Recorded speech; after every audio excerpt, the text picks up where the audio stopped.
Les éditions de La Loupe, spécialistes des livres en gros caractères, vous apportent un confort de lecture avec une sélection rigoureuse parmi les nouveautés littéraires. Romans, témoignages, essais, aventures, le fonds éditorial compte plus de 700 titres. Renseignements et informations au 04 78 47 27 02 et sur internet éditiondelaloupe.com.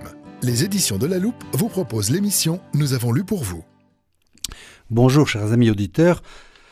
Jean et moi-même, Guillaume, sommes heureux de vous retrouver pour vous présenter chacun un ouvrage. Pour vous, Jean, ce sera... Alors, d'Emmanuel de Varesquiel, Il nous fallait des mythes, la Révolution et ses imaginaires de 1789 à nos jours, chez Talandier, 445 pages.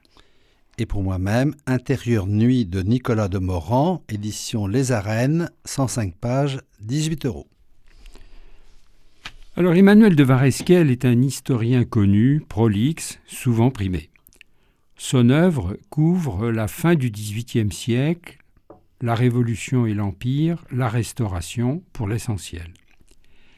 Ses biographies de Talleyrand et de Fouché, le procès de la reine Marie-Antoinette, 7 jours, la France entre en Révolution, tous ces livres ont reçu de nombreux prix littéraires. Pour l'un de ses derniers ouvrages, parce que depuis lors il en a écrit un ou deux autres, il s'est intéressé au moment fondateur de la Révolution française, qui devait rendre visible le changement de régime et exalter le nouveau gouvernement. Parmi tous ces moments, devenus ultérieurement des mythes, il en a choisi plusieurs. Le serment du jeu de paume, la prise de la Bastille, les 3 couleurs du drapeau, la fête de la Fédération, la guillotine, le procès de Marie-Antoinette, la bataille de Valmy. Varesquiel a vu juste. Pour illustrer l'histoire de France lors des derniers Jeux olympiques de Paris, l'historien emblématique de la gauche et très politiquement correct Patrick Boucheron a choisi de montrer à la face du monde entier réuni à cette occasion la prise de la Bastille et l'exécution de Marie-Antoinette. Si tant est qu'il s'agit là de faits si marquants qu'il faille, plus de 2 siècles après, en faire l'image de la France. Varesquiel retrace l'histoire exacte de ces moments, qui peut être assez loin du mythe, et ensuite leur postérité dans l'histoire de France jusqu'à nos jours. Prenons par exemple la prise de la Bastille. La Bastille est à la fin de l'Ancien Régime une prison vétuste qui accueille quelques prisonniers du roi, emprisonnés sur lettre de Créchet, ou bien souvent à la demande de leur propre famille, souvent des fils de famille dissipés. La Bastille, dit Varesquiel, n'est pas attaquée car elle est le symbole d'un régime monarchique détesté, mais surtout car elle est une réserve de poudre, 250 barils, et de canons. Car les attaquants de la Bastille cherchent des armes pour se défendre contre les régiments royaux postés autour de la ville et que la rumeur accuse de vouloir anéantir les Parisiens. Après quelques coups de canon et quelques morts, la vieille forteresse se rend et ouvre ses portes pratiquement sans combattre à l'instigation de son gouverneur, Jourdan de Launay.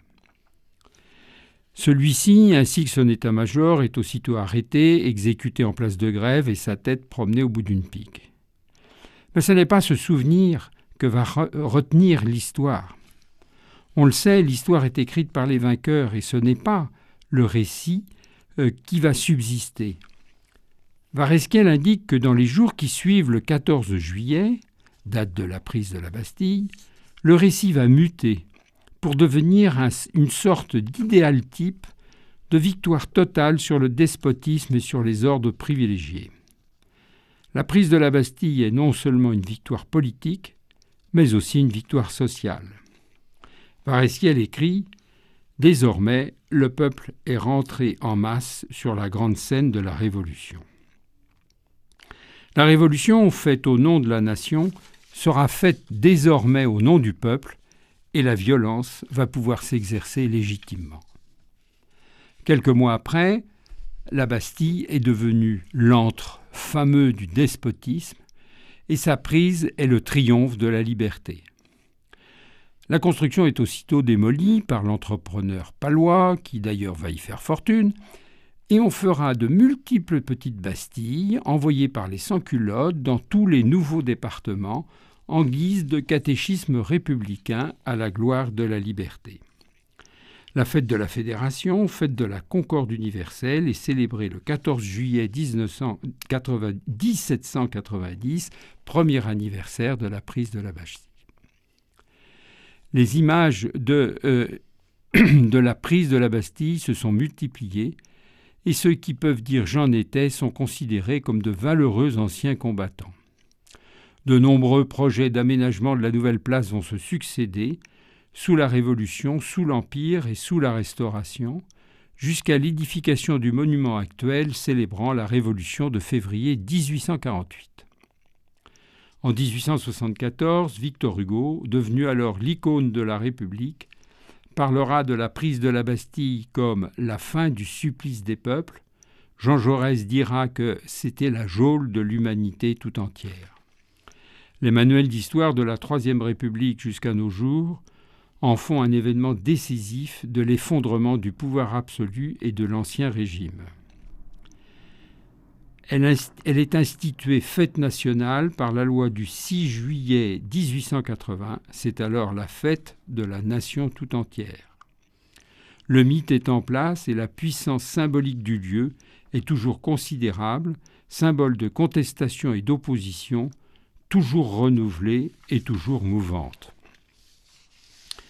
Ce qui fait l'intérêt de ce livre est non seulement la description historiquement exacte de moments choisis, mais surtout de leur postérité, nous pourrions dire de leur prospérité dans notre imaginaire actuel. Ainsi en est-il de l'histoire, elle se nourrit des mythes que les faits historiques vont déclencher. Et il ne s'agit pas là de discuter de l'exactitude ou de la pertinence de tel ou tel mythe.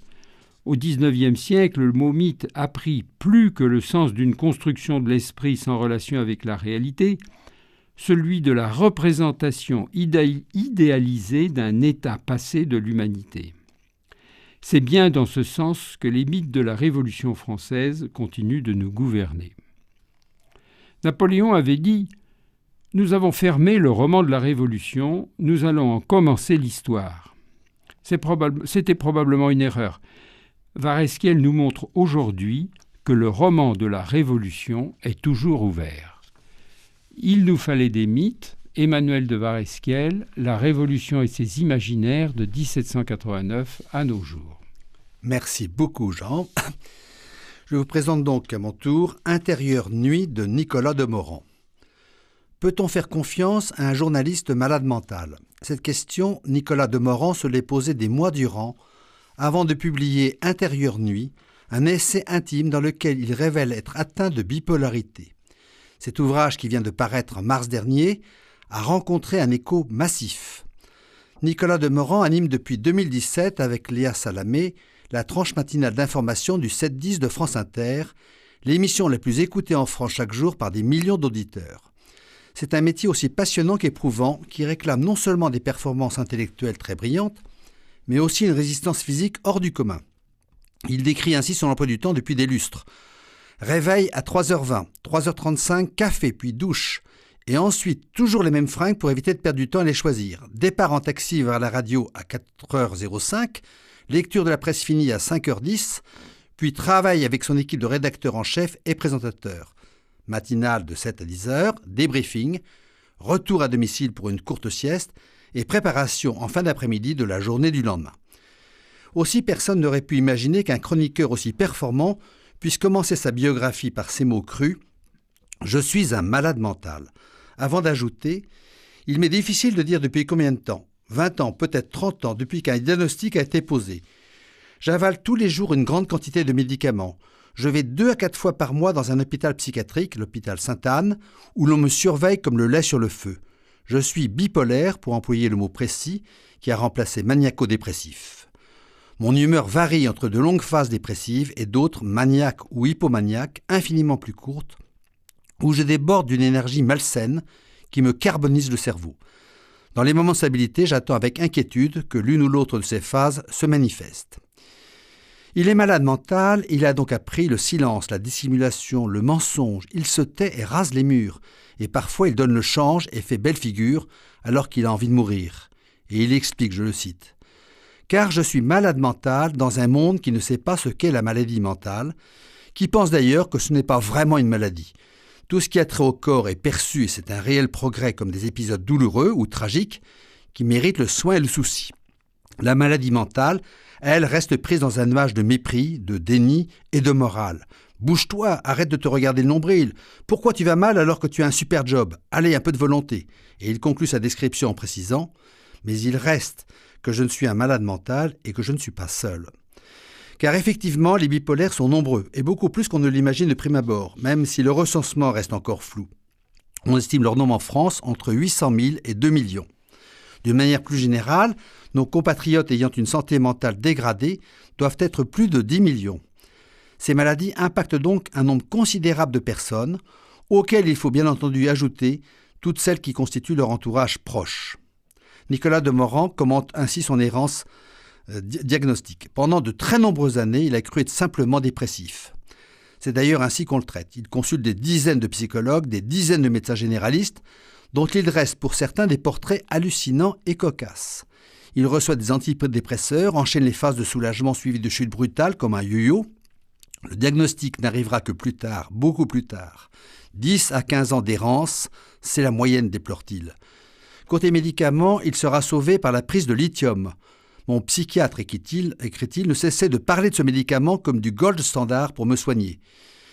Il décrit le lithium comme une alchimie d'apothicaire, effrayant, asile de fous des années 50, une terreur, un composant des batteries de téléphones portables et de voitures électriques.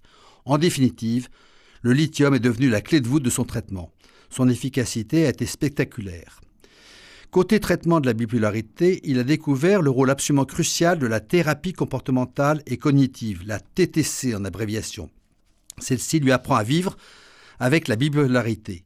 Comment repérer la montée des phases maniaques? Comment la désamorcer? Par quel type d'exercice? Savoir s'auto-analyser avec sûreté est le nerf de la guerre.